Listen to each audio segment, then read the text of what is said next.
The microphone's not working. I can't work under these conditions. Lucky for you, I'm a trained actor, as some of you know, at night, and a lot of times we have to perform without a microphone, and we have to fill up the entire theater with just our voices, right? So we have to learn how to use our voices in a way that everybody can hear us all the way back to the very back of the theater. All right? But the problem also sometimes can be that our voices aren't quite warmed up in the morning. Who's got their voices warmed up already? Because see, here's what happened. I haven't warmed my voice up yet this morning. I haven't warmed my voice up this morning. So if I try to read right now, it's going to sound like this. Right?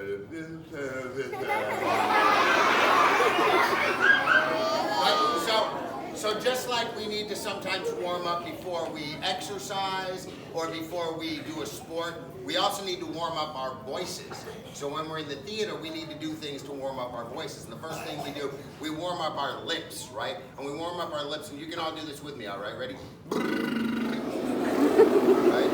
And then we can warm up our face. We're just going to push it around. Good. And then we can warm up our jaws, and we just grab our hands like this and we shake it out and go. Okay, good. And the one I know you're going to like the best is we warm up our tongue, right? And we warm our tongue by going.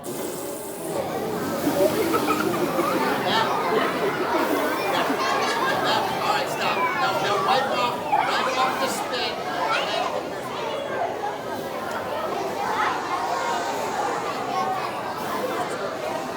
All right. So, are we all warmed up now? So I have a book this year it's about a subject very near and dear to many of our hearts, and it's all about when I grow up. Right? Who knows what they want to be when they grow up? Yeah? How about you? What's your name? Charlie? I'm going to call you Charlie. What's your name? Wait. 3. Stop. 2. Look. 1. Listen. Excellent. I can only hear voices one at a time, though, all right? So what do you want to be when you grow up? A rocket scientist. Yeah, set that bar high. Awesome. Good. You in the checkered shirt. William.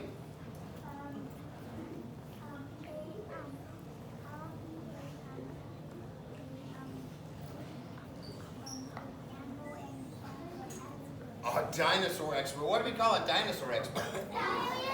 Paleontologist. Excellent. All right. Well, since we don't have our morning, I'm going to get right to this. This is by a guy named Al Yankovic. Now, many of the older boys and girls probably know Al Yankovic as Weird Al Yankovic. And the reason he's called Weird Al is because he's so very weird, right? He writes a lot of crazy songs that are based on songs that already exist. So like, anybody know Michael Jackson's Beat It? Right? He wrote a song my boys like called Eat It, right? Eat It. And then my son Finn likes a song by Queen called Another One Bites the Dust. Weird Al Yankovic wrote a song called Another One Rides the Bus. So, but he's also written a couple of kids' books, and I'll wait till everyone's done talking. He's also written a couple of kids' books, and this is one of them. When I Grow Up, by just Al Yankovic. I guess he's not so weird when he's writing, but here's how this goes. I waited so long for the hours to pass, but soon it was noon there in Mrs. Krupp's class. And Thursday at noon, as I'm sure you know well, is the time of the week when we do show and tell. And this week, the subject so special to me was, when I grow up, what am I going to be? Well, that's something I'd really been thinking about, and I just couldn't wait to let all those thoughts out. So when Mrs. Krupp said, "Who's ready to share?" You can guess who was there with his hand in the air. I raised both my hands, just as high as they go, and I bounced up and down, and then, what do you know? Well, Mrs. Crump picked me. Yes, me, to go first. Oh, I was so happy I thought I would burst. I proudly stood up and began my oration concerning my choice for a future vocation. And, esteemed friends and colleagues, and dear Mrs. Crump, I know what I'm gonna be when I grow up. Why, I'll be the greatest chef you've ever seen. The world will go crazy for my great cuisine. I'll tantalize taste buds with my rigatoni, sauteed with black truffles and pickled bologna. Surrounded by kumquats and candied pig's feet. Topped with shrimp-flavored lollipops. Bon appetit. My walls will be filled with awards that I've gotten for toast on a stick and my Twinkies au gratin. That means Twinkies with cheese. What's Twinkie? My kitchen will be the most famous in France, so make reservations 12 years in advance. There's no doubt about it. I'm certain you'll see a world-renowned chef is what I'm going to be. That's very nice, Billy. Sweet Mrs. Crump said, who wants to be next? Maybe Susie, your friend? I said, hold the phone now. I haven't departed. Hang on to your seats, because I'm just getting started. See, maybe instead I could be a snail trainer. Man, that would be awesome. Why, that's a no-brainer. I'll teach all my snails to do really neat tricks. They'll play dead, roll over, and even fetch sticks. Of course, all the sticks will come back 2 years later. But working with snails, man, I mean, what could be greater? They'll do any stunt that I like. Holy moly, I'll train them to pedal a bike really slowly.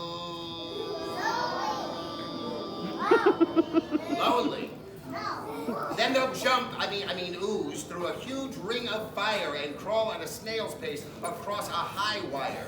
Then finish by writing my name with their trails. That's right, I'll be Billy, the master of snails. Or else, maybe I'll be the lathe operator who makes the hydraulic torque wrench calibrator, which fine-tunes the wrench that's specifically made to retighten the nuts on the lateral blade that's directly beneath the main radial sockets inside cooling systems on X-14 rockets. And since this profession's as cool as can be, well, who would be better to do it than me? Say, here's an idea. Perhaps, just for laughs, I might make my living by milking giraffes.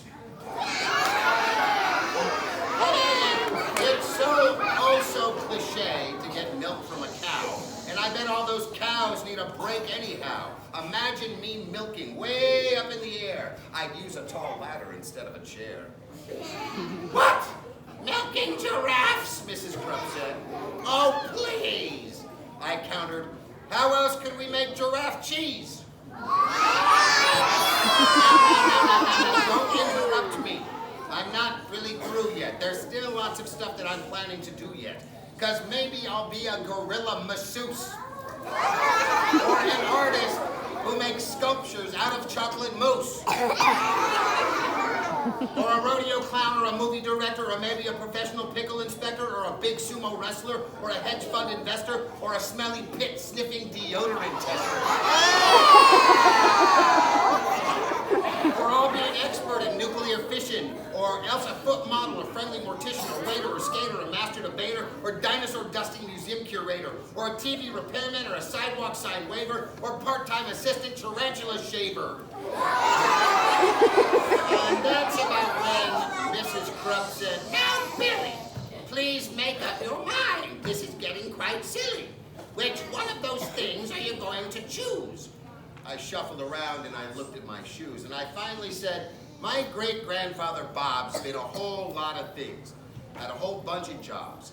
A butcher, a barber, a bellman, a bouncer, a telephone psychic, a bingo announcer. You know what? He just turned 103, and he's still not quite sure what he wants to be. See, I'm only 8 now, so frankly, I'm hoping you'll cut me some slack if I leave my options open. Let's just wait and find out what my future brings. Hey, I might have time to be all of these things. And then the bell rang and we all went to lunch. And as I was sipping on my pineapple punch, I pondered professions that I'd like to enter, like brave firefighter, crazy inventor. Or maybe, just maybe now, when I grow up, I can be a great teacher, just like dear Mrs. Aww. Thank you.